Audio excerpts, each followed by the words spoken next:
بسم الله الرحمن الرحيم إذا السماء انفطرت وإذا الكواكب انتثرت وإذا البحار فجرت وإذا القبور بعثرت علمت نفس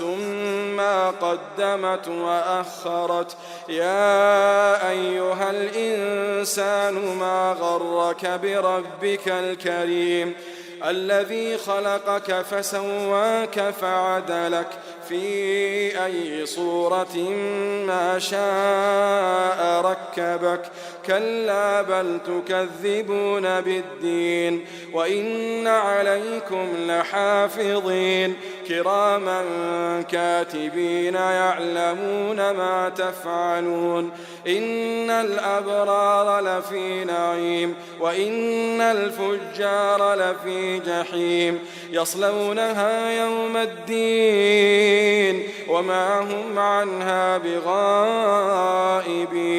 وما أدراك ما يوم الدين ثم ما أدراك ما يوم الدين يوم لا تملك نفس لنفس شيئا والأمر يومئذ لله